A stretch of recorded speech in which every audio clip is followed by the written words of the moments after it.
I didn't know my child had gotten married until 3 days after it happened. That's the sentence I keep repeating in my head whenever I try to understand where everything began to feel wrong. Not different, not unexpected, wrong. 3 days. In most families, a wedding is something you plan for months, sometimes years. There are invitations, fittings, phone calls, arguments about flowers and seating charts, late-night conversations about venues and guest lists. Even if things go wrong, even if plans change, the wedding itself is never a surprise to the parents. But somehow, for me it was. I was sitting in my kitchen that afternoon when my phone buzzed. It was a simple message, just a picture and a few words. We did it, we got married. At first, I thought it was a joke. I stared at the screen for several seconds, waiting for the follow-up message that would explain everything. Something like, "Just kidding," or "We're planning it," or "Look at this venue we're thinking about." But no second message came. Only the photo. My child stood in the center of it, smiling widely, dressed in formal clothes I had never seen before. Next to them stood their partner, also dressed for a wedding. Behind them was what looked like a decorated arch with flowers.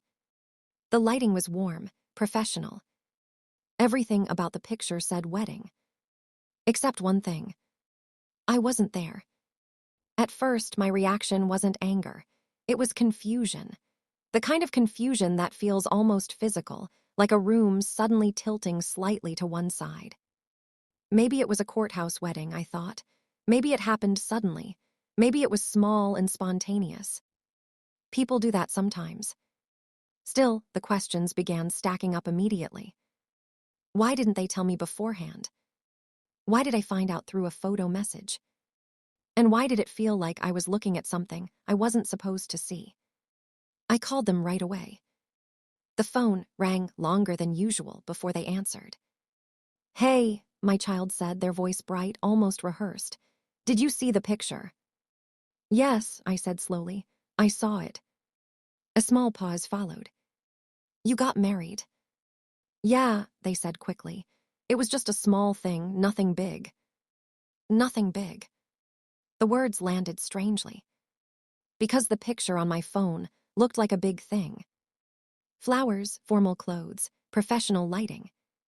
Not exactly the kind of thing that happens spontaneously between lunch and dinner. "Oh," I said quietly, "I didn't know it was happening." "Well, it was kind of last minute," they replied. Another pause. "You know how these things go." Actually, I didn't. Because weddings usually don't go like this. But I didn't say that. Instead, I told myself something important in that moment. Don't jump to conclusions. Maybe it really was last minute. Maybe they didn't want to stress me out with planning. Maybe they thought I wouldn't be able to travel in time. There are always explanations if you look for them hard enough. And for the first few minutes, I looked very hard. "Where was it?" I asked. "Just a little place nearby," they said. Nearby. Not the courthouse. Not a backyard. A place. The conversation drifted after that, but something inside me had already started paying closer attention than usual. Not suspicious. Just alert. It's the same feeling you get when someone tells a story, and you notice a detail that doesn't quite match the rest. Your brain doesn't shout. It simply leans forward. Over the next few days, I tried to treat the situation normally. Friends began hearing about the wedding and congratulating me. "Your child got married," they'd say excitedly. "Yes," I'd reply, smiling politely. Inside, though, I kept hearing the same quiet question. Why didn't they tell me? I had always imagined that moment differently. Not because I needed to control the wedding, not because I wanted a huge ceremony or a big role, but because I thought I would at least be there. I remembered the years leading up to that moment. The late nights helping with school projects. The mornings driving them to activities before sunrise. The countless sacrifices that parents make quietly, never expecting repayment, only the simple privilege of sharing in life's milestones. graduations, first jobs, and yes, weddings. Those are the moments that make the years of effort feel meaningful. Except this time, the moment had happened somewhere else. Without me. Still, I didn't want to make it into something negative. So when I spoke to my child again a few days later, I kept my tone warm. "Do you have more photos?" I asked. "Yeah, we're waiting for the photographer to send them," they replied. That answer made sense. Professional photographers often take a week or two to deliver pictures. But something about the way they said it felt careful. Controlled. Like someone walking across thin ice. "Okay," I said. "I'd love to see them when they're ready." "Of course. Of course." Another phrase that sounded normal, but somehow left me feeling like an outsider to something I should have been part of. Weeks passed. No photos. At first, I assumed the photographer was simply slow. But then I noticed something else. Whenever the wedding came up in conversation, the answers were always brief. Where was the ceremony? A small venue. Who was there? Just a few people. Did they have a reception? Nothing big. Everything about the wedding seemed designed to sound small. Quiet. Almost insignificant. But the single photo I had seen told a slightly different story. The arch behind them had looked professionally decorated. The lighting had been too perfect for a quick courthouse picture. And their clothes had been far too formal for something spontaneous. These details didn't prove anything. They just didn't quite line up. About a month later, the photos finally arrived. Not directly from the photographer. From my child. They sent them through a shared online album. "Here they are," the message read. I opened the album slowly. At first glance, everything looked exactly like you'd expect from a wedding. Smiling faces. Elegant decorations. Romantic lighting. But the longer I looked, the stranger it began to feel. Not because of what was there. Because of what wasn't. There were pictures of the couple standing under the floral arch. Pictures of them walking hand in hand down a path. Pictures of them cutting a cake. But there were almost no pictures of guests.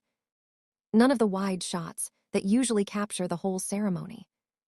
None of the family group photos that every wedding album seems to include. It was as if the entire event had been photographed with the camera pointed in only one direction. Toward the couple. Away from everything else. At first, I told myself there was nothing unusual about that. Maybe they wanted a more intimate album. Maybe the photographer focused on artistic shots instead of documenting the crowd. Still, something about the pattern kept bothering me. Every photo felt curated. Not candid. Even the laughter looked positioned. Even the hugs looked staged. And then I noticed something else. Certain people appeared repeatedly. Friends of the couple. One or two relatives from the partner's side.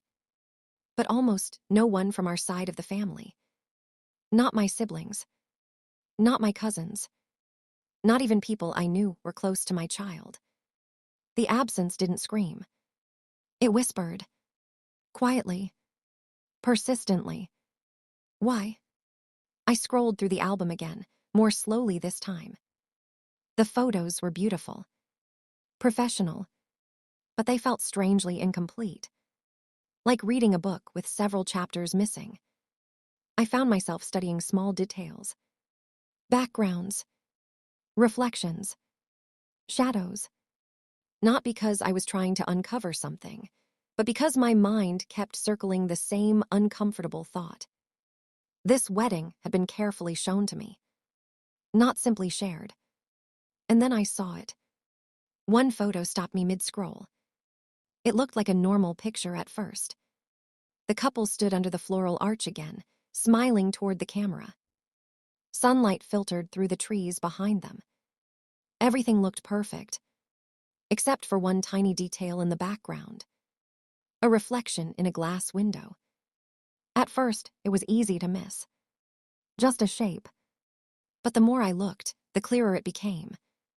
The reflection showed something the camera angle had tried to hide. Rows of chairs. Many more chairs than you would expect for a small wedding. And people. A lot of people. Far more than the handful they had described. My stomach tightened slightly. Maybe it was a different event. Maybe those chairs weren't for the ceremony. Maybe the reflection was misleading. I zoomed in. The image blurred slightly, but the shapes remained recognizable. Rows. Guests. An audience. Not a tiny gathering. Not a spontaneous ceremony. A real wedding. A planned wedding. A wedding that had somehow happened without me. I leaned back in my chair, staring at the screen. For weeks, I had been trying to explain the situation in the most generous way possible. Last minute. Small. Simple. But the reflection in that window suggested something else entirely. Not confusion. Not coincidence. Control. Someone had carefully chosen which photos to send. Which angles to show. Which moments to hide. And for the first time since receiving that first message weeks earlier, a new feeling replaced the confusion. Suspicion. Because weddings don't accidentally erase guests. Photos don't accidentally avoid entire sections of a ceremony. And reflections don't lie. That tiny detail in the background had quietly shattered the story I had been given. And as I stared at the screen, one thought rose slowly to the surface. If the wedding had been bigger than they said, if so many people had been there, then the question was no longer why I didn't attend. The question was something much more painful. Why I wasn't invited. I didn't sleep much that night. Not because I was angry. Not because I was ready to accuse anyone of anything. But because once you notice something that doesn't fit, your mind refuses to let it go. That reflection in the window kept replaying in my head. Rows of chairs. People sitting in them. Too many people for the small ceremony I had been told about. I kept telling myself there had to be a reasonable explanation. Maybe the chairs were from another event. Maybe the reflection distorted the image. Maybe the photographer had taken that picture during setup, before guests arrived. But the more I thought about it, the less those explanations made sense. Because the people in those chairs weren't blurred shapes. They were clearly seated. Facing forward. Watching something. Watching the ceremony. Which meant one thing was already certain. The wedding hadn't been small. And if it hadn't been small, then the story I had been given was already beginning to crack. The next morning, I opened the photo album again. This time I didn't scroll casually. I studied it. Every image. Every background. Every corner. It felt strange to do that, almost like I was searching for something I wasn't sure I wanted to find. But once doubt enters your mind, curiosity follows quickly behind it. The first thing I noticed was something I had missed before. There were no timestamps. Professional photos sometimes remove metadata, but usually the files still contain some basic information: date, time, location. These didn't. Every photo looked clean. Too clean. As if someone had deliberately stripped away the details that might reveal when they were taken. Again, that didn't prove anything. But it added another quiet question to the growing list. Then I started noticing the seating. Not the chairs in the reflection. The ones in the foreground. In several pictures, there were 2 or 3 rows visible behind the couple. But the chairs weren't empty. In one photo, you could see someone's shoulder. In another, part of a sleeve. In another, a hand resting on a lap. Tiny fragments of people. Just enough to confirm they were there. Not enough to identify who they were. The camera angles were remarkably consistent. Always tight. Always focused forward. never wide enough to show the full audience. It was like someone had instructed the photographer, capture the moment, but hide the room. I leaned back in my chair and rubbed my temples. Maybe I was overthinking it. Maybe the photographer just liked that style. But then another thought appeared. If the photographer took dozens of pictures, there would normally be wide shots too. Crowd shots, family photos, group pictures. Every wedding album has them. But this album didn't, which meant something simple but important. Either those photos didn't exist, or someone had chosen not to include them. That thought stayed with me the rest of the day. Not loud, not dramatic, just persistent. Later that week, I spoke with my sister. She had always been honest with me, sometimes painfully honest. If anyone would know the truth, it would be her. "So," I said casually during our conversation, "have you seen the wedding photos?" There was a pause. "Yes," she said. Something in her voice felt careful. "What did you think of them?" I asked. "They were nice." "Nice." Another short answer. Another careful tone. I hesitated before asking the next question. "Were you there?" Silence. Longer this time. Then she sighed softly. "No." The answer surprised me. "Really?" I wasn't invited either. The room suddenly felt quieter. "You were?" I asked. "No." That single word shifted something in my understanding.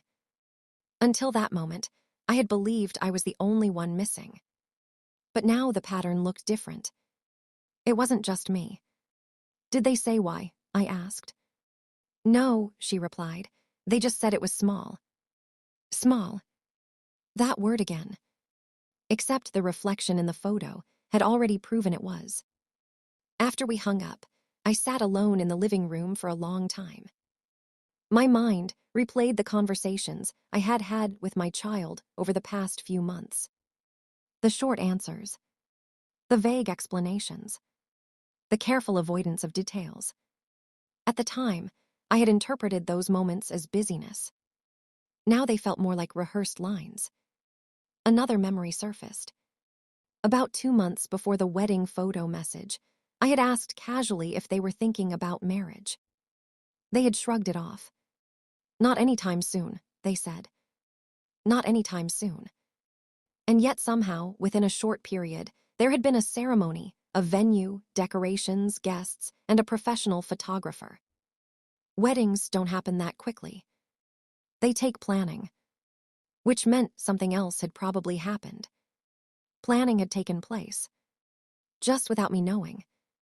Over the next few days, small pieces of information began surfacing in unexpected places. A cousin mentioned seeing a social media post from someone who attended the wedding. An old family friend asked why I hadn't stayed longer at the reception. That comment froze me. "What reception?" I asked. "The one after the ceremony," she said casually. "I thought you left early." I smiled politely and changed the subject. But inside, something had shifted permanently. There had been a reception, which meant food, guests, speeches, an event. Not a quick, quiet ceremony. The wedding I had been told about didn't exist. Another wedding did. And I hadn't been part of it. That night, I returned to the photos again. This time, I wasn't searching for proof. I already had enough of that. I was searching for context. In one image, the couple stood beside a table covered with white linen. A wedding cake sat in the center. Behind it, partially hidden by a floral arrangement, was a framed sign. I zoomed in. The letters were blurry, but still readable. "Welcome to the celebration of." The rest of the text disappeared behind the flowers. But the word celebration stood out clearly. Celebrations usually involve people. Lots of people. Not the tiny gathering I had been told about. I leaned back again and closed my eyes. The evidence was becoming impossible to ignore. The wedding had been bigger, more elaborate, and intentionally hidden. But the question that mattered most still remained unanswered. Why? The answer arrived sooner than I expected. A week later, my child invited me over for dinner. The invitation felt normal on the surface. But underneath it, I sensed something else. Perhaps they had noticed my distance. Perhaps they wanted to reassure me. Or perhaps they believed the story had already worked. The evening started pleasantly. Small talk, food, light conversation. For a while, the wedding remained unmentioned. But eventually, the silence around it became too obvious to ignore. "So," I said gently, "the photos were beautiful." "Thank you," they replied. "The venue looked nice too." "Yeah, it was good." I paused. Bigger than I expected. Their forks stopped moving. Just for a moment. Then they continued eating. "It wasn't that big," they said. I nodded slowly. Then I took out my phone. "I was looking at this photo again," I said calmly. I placed the image on the table between us. The one with the reflection. They glanced at it. "What about it?" they asked. I zoomed in on the window. The rows of chairs appeared again. Clear enough now that they couldn't be dismissed. "There were a lot of guests," I said quietly. For a moment, no one spoke. The room felt heavy. Finally, they exhaled. "It wasn't what you think," they said. That sentence is always interesting. Because people usually say it, and something is exactly what you think. "Then what was it?" I asked.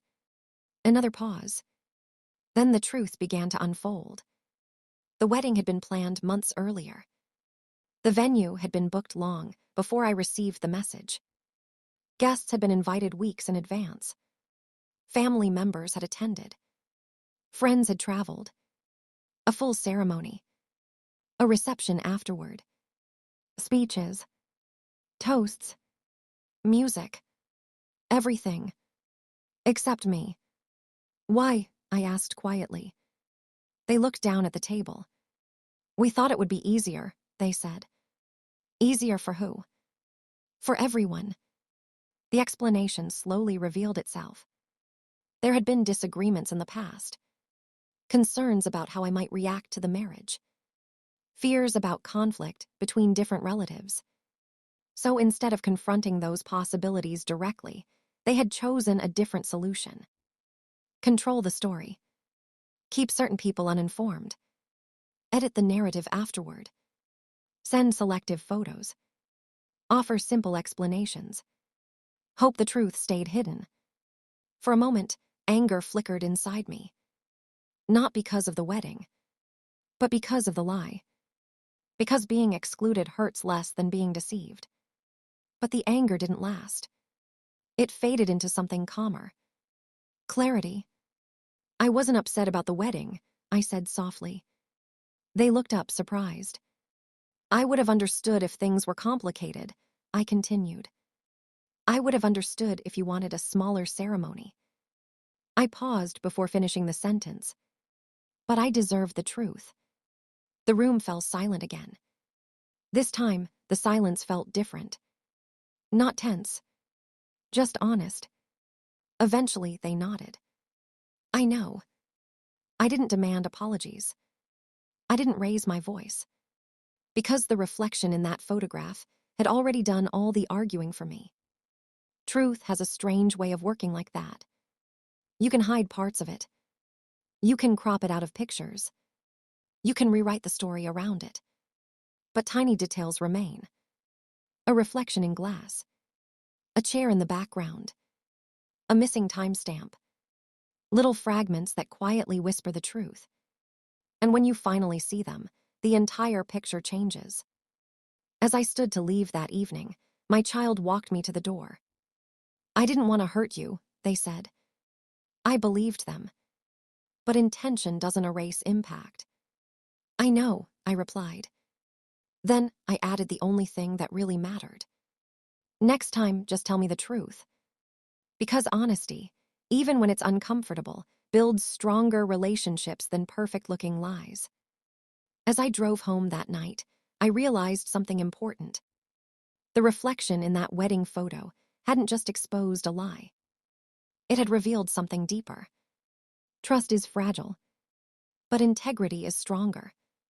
And sometimes the greatest strength isn't exposing someone's deception. It's choosing dignity after discovering it. Even now, when I think about that wedding album, I don't remember the flowers, or the cake, or the decorations. I remember the window, the reflection, and the quiet lesson hidden inside it. No matter how carefully someone tries to control the picture, truth always finds a way to appear in the frame.